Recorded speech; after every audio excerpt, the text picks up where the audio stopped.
वक्फ amendment bill को लेकर सांसद साक्षी महाराज का बड़ा बयान। ऐतिहासिक इमारतों को लेकर वक्फ के क्लेम पर बोले साक्षी महाराज, ताजमहल, लाल किला वक्फ की संपत्ति है और पार्लियामेंट वक्फ की संपत्ति है। यही तो पता लगाने के लिए वक्फ संशोधन बिल लाया गया है। और अखिलेश यादव ने कहा था कि सबसे बड़ी भूमाफिया पार्टी बीजेपी है। अब साक्षी महाराज ने किया पलटवार। नाई के बाल कितने खुद के ही सामने आ जाए। बिहार इलेक्शन में अकेले लड़ने पर बोले हैं महाराज, ताकतवर होने के बाद भी हम अकेले नहीं सोच सकते। एनडीए एकजुटता के साथ सबको लेकर चुनाव लड़ेगा। भारतीय जनता पार्टी के स्थापना दिवस के अवसर आज भारतीय जनता पार्टी का स्थापना दिवस है। 6 अप्रैल 1980 को भारतीय जनता पार्टी का जन्म हुआ था।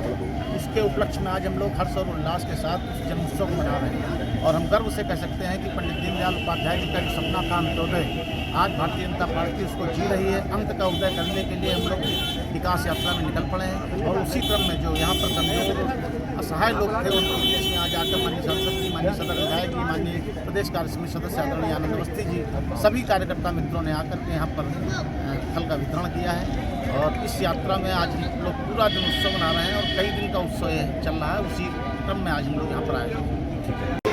जेल के सीट का इंतजार कर रहे हैं, प्रतीक्षा कर रहे हैं। अखिलेश यादव कह रहे हैं कि इस वक्त तो सबसे बड़ी अगर भू माफिया अगर पार्टी है तो वो भारतीय जनता पार्टी है। नई बात कितने सामने आ जाएंगे, जांच जारी है, सब पता चलेगा। भू माफिया समाजवादी पार्टी है, भारतीय जनता पार्टी। बहुत जल्द बिहार में चुनाव है, ऐसे में इस बिल के आने के बाद नीतीश की टेंशनें बढ़ गई हैं, इसलिए भारतीय जनता पार्टी निश्चित रूप से बिहार में भारी बहुमत से सरकार बनाएगी और एडवांस में जब चुनाव पश्चिम बंगाल में होगा तो वहाँ में भाजपा अकेले चुनाव लड़ेगी या फिर नीतीश के साथ। अब हम अकेले हों तब भी एनडीए के साथ में हैं। हम एक छोटे से कार्यकर्ता को सम्मान करने वाले हैं, सबकी सलाह लेने वाले हैं। हमने बिल पास किया, उसमें एनडीए का पूरा सहयोग था। तो हम अकेले चलने की बात, ताकतवर होने के बाद भी नहीं सोच सकते। सबका साथ, सबका विकास, सबका विकास। ये लगता है कम से कम तुष्टीकरण के आधार पर कांग्रेस अखिलेश राजनीति करते रहे। ये जो हमने वक्फ निरसन विधेयक लाया है मोदी जी ने, सरकार ने, इससे लाखों लाख और करोड़ भी कहूँ मैं तो गरीब मुसलमानों का भला होने वाला है और आने वाले समय में ये बिल्कुल पूरी तरह से साबित हो जाएगा। ताजमहल भी एक वक्त की संपत्ति है। इस बार देखा गया कि तो 5 साल यही दुर्भाग्य है जो आपने कहा।